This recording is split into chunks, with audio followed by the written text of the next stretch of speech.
എന്തുകൊണ്ട് നമ്മൾ തോറ്റുപോകുന്നു? എന്തുകൊണ്ടാണ് നമ്മൾ തോക്കുന്നത്? നമ്മൾ തീരുമാനമെടുക്കുന്നുണ്ട്, ഞാൻ ഇന്നു മുതൽ സീരിയൽ കാണത്തില്ല, ഇന്നു മുതൽ ഞാൻ ആവശ്യമില്ലാത്ത വീഡിയോസ് കാണത്തില്ല, ഇന്നു മുതൽ ഞാൻ എൻ്റെ വാക്കുകളെ സൂക്ഷിക്കും. നല്ല തീരുമാനമാണ്, സ്തോത്രം. പക്ഷെ തീരുമാനമെടുത്തിട്ട് മുന്നോട്ട് കൊണ്ടുപോകാൻ പറ്റാത്തത് രണ്ട് രീതിയിലുള്ള കൂട്ടരെ ഞാൻ മുന്നിൽ കാണിക്കാം. ഒന്ന്, ക്രിസ്തുവിലാകാത്ത വ്യക്തികൾ, സ്തോത്രം. അവർ തീരുമാനമെടുത്തിട്ട് അവർക്ക് ജയിക്കാൻ കഴിയാത്തത് പാപം വസിക്കുന്നത് കൊണ്ടാണ്. തിന്മയുടെ ശക്തി അവരെ കൺട്രോൾ ചെയ്യുന്നതുകൊണ്ടാണ്. അതാണ് പൗലോസ് പറയുന്നത്, എനിക്ക് നല്ലത് ചെയ്യാൻ ആഗ്രഹമുണ്ട്, എന്നിട്ടും ഇച്ഛിക്കാത്ത തിന്മയാണ് എന്നിൽ നിന്ന് പുറത്തു വരുന്നത്. അതെന്താ അറിയാമോ? പാപം വസിക്കുന്നത്. അവർ പറയുന്നുണ്ട്, പാപം വസിക്കുന്നുണ്ട്. അവിടുന്ന് കരകയറിയ നമ്മളെക്കുറിച്ച് ഞാൻ ഈ പറയുന്നത്. നമ്മൾ അവിടുന്ന് കരകയറി, നമ്മൾ കർത്താവിലേക്ക് വന്നു, പരിശുദ്ധാത്മാവിനെ പ്രാപിച്ചു. പക്ഷേ എന്നിട്ടും ജഡത്തിൻ്റെ മോഹങ്ങളോട്, ജഡത്തിൻ്റെ പ്രവൃത്തികളോട് നമ്മൾ തോറ്റോണ്ടിരിക്കുകയാണ്. അവിടെയാണ് നമ്മൾ ആത്മീയരാകുന്ന നമ്മൾ തീരുമാനങ്ങളിൽ ഉറച്ചു നിൽക്കാൻ കഴിയാതെ നമ്മൾ തോറ്റുപോകുന്നത്. ദൈവമക്കളെ, മറ്റുള്ളവരെ സ്നേഹിക്കണമെന്ന് എനിക്ക് ആഗ്രഹമുണ്ട്, മറ്റുള്ളവരെ മാർവോട് ചേർക്കണമെന്ന് എനിക്ക് ആഗ്രഹമുണ്ട്. ഞാൻ ചോദിക്കട്ടെ, ഈ ലോകത്തിലെ ഒരു മനുഷ്യൻ്റെ സ്നേഹം എന്ന് പറയുന്നത്, ഇങ്ങോട്ട് എന്തെങ്കിലും കിട്ടിയാൽ അങ്ങോട്ട് കൊടുക്കും, ഇങ്ങോട്ട് സ്നേഹിച്ചാൽ നമ്മൾ അങ്ങോട്ട് സ്നേഹിക്കും, ഇങ്ങോട്ട് കീർത്താമസം വിളിച്ചാൽ ഞാനും കീർത്താമസം വിളിക്കും. ഇതാണ് നമ്മുടെ സ്നേഹം, സ്തോത്രം. ഇതാണ് ലോക സ്നേഹം, സ്തോത്രം. ഇതെല്ലാം നമ്മളിലുണ്ട്, നമ്മുടെ അപ്പനമ്മമാരിൽ കൂടെ ഇതിങ്ങനെ വന്നിരിക്കുക. പക്ഷേ പരിശുദ്ധാത്മാവിലുള്ള സ്നേഹം എന്ന് പറയുന്നത് നമ്മളെ ഒരിക്കലും ആക്ട് ചെയ്താൽ പുറത്തു വരുത്തില്ല. എന്താ കാര്യം? പരിശുദ്ധാത്മാവിലുള്ള സ്നേഹം ശത്രുക്കളെ സ്നേഹിപ്പീൻ. ഈ സ്നേഹം നമ്മളിൽ ആക്ടിവേറ്റ് ചെയ്യാൻ പറ്റുമോ? ഒരിക്കലും വരത്തില്ല. ശത്രുക്കളെ കൂട്ടുകാരെ സ്നേഹിക്കാൻ പറ്റുന്നില്ല, സ്വന്തം ഭാര്യ ആത്മാർത്ഥമായി സ്നേഹിക്കാൻ പറ്റുന്നില്ല, ഭർത്താവിനെ സ്നേഹിക്കാൻ പറ്റുന്നില്ല, കുഞ്ഞുങ്ങളെ സ്നേഹിക്കാൻ പറ്റുന്നില്ല, കൂട്ടു സഹോദരനെ സ്നേഹിക്കാൻ പറ്റുന്നില്ല. പിന്നാണോ ഇത് ആക്ടിവേറ്റ് ആക്കുന്നത് എന്ന് പറഞ്ഞാൽ, ശത്രുക്കളെ സ്നേഹിക്കുക എന്ന് പറഞ്ഞാൽ ഈ ഒരു വികാരം നമ്മൾ ഇന്ന് പുറത്തു വരണമെന്നുണ്ടെങ്കിൽ പരിശുദ്ധാത്മാവിൽ മാത്രമേ ഉള്ളൂ. ഇതാ പറഞ്ഞത്, പരിശുദ്ധാത്മാവിൽ മാത്രമേ ഈ ക്രിസ്തുവിൻ്റെ ഭാവത്തോട് നമുക്ക് ഏകീഭവിക്കാൻ കഴിയുള്ളൂ.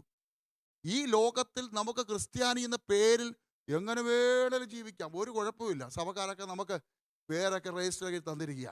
പക്ഷേ മേളിൽ കർത്താവ് മാർക്കിടുന്നുണ്ടെങ്കിൽ ക്രിസ്ത്യാനി എന്ന വാക്കിൻ്റെ അർത്ഥം ഒന്ന് പഠിച്ചാൽ മനസ്സിലാവും. നമ്മളൊന്നും ക്രിസ്ത്യാനികളല്ല. ക്രിസ്ത്യാനി എന്ന് പറഞ്ഞാൽ എന്താ അറിയാമോ? ക്രിസ്തുവിനെ അനുഗമിക്കുന്നവൻ. ആണോ? നമ്മളെല്ലാം കർത്താവിനെ അനുഗമിക്കും. പക്ഷെ ക്രിസ്തുവിനെ അനുഗമിക്കുന്നവൻ്റെ ഡെഫിനിഷൻ കേട്ടിട്ടുണ്ടോ? എന്തുവാ? ഒരുവൻ എന്നെ അനുഗമിക്കാൻ ഇച്ഛിച്ചാൽ അവൻ തന്നെത്താൻ ത്യജിക്കണം. അവിടെ തന്നെ നമ്മൾ തോറ്റു. അവിടെ തന്നെ നമ്മൾ തോറ്റുപോയി. തന്നെത്താൻ ത്യജിക്കാൻ നമുക്ക് പറ്റുമോ? നമ്മുടെ സെൽഫ് ഇടിക്കുമോ? ഞാനെന്ന ഭാവം ഇല്ലാതാക്കുമോ? ദൈവമക്കളെ, ജഡപ്രകാരം ജനിച്ച ഒരു മനുഷ്യനും തൻ്റെ സെൽഫ് ഇടിക്കാൻ കഴിയത്തില്ല.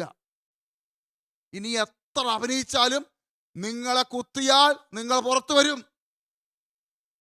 പാട്ടുപാടുന്ന ഒരു മനുഷ്യൻ, ആ വ്യക്തിയോട് താങ്കൾക്ക് പാട്ടുപാടിയത് പോരാ, ശ്രുതി ശരിയായില്ലെന്ന് പറഞ്ഞാൽ, പാട്ടുപാടുന്ന നല്ലപോലെ പാടിത്തെളിഞ്ഞൊരു മനുഷ്യൻ ഹമ്പിളായിട്ട് പറയും, ആ സന്തോഷം ബ്രദറെ, എന്നെ എനിക്ക് തന്ന നല്ല അഡ്വൈസിന് നന്ദി, ദൈവം നിങ്ങളെ അനുഗ്രഹിക്കട്ടെ എന്ന് പറയുമോ?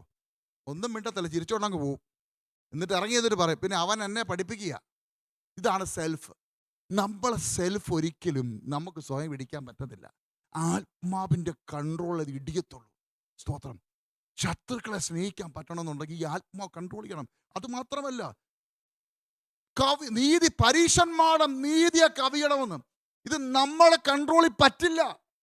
നിങ്ങൾ തിരിഞ്ഞ് ശിശുക്കളെ പോലെ ആകുവീൻ, ഇത് പരിശുദ്ധാത്മാവിൻ്റെ കൺട്രോളിലേ പറ്റത്തുള്ളൂ.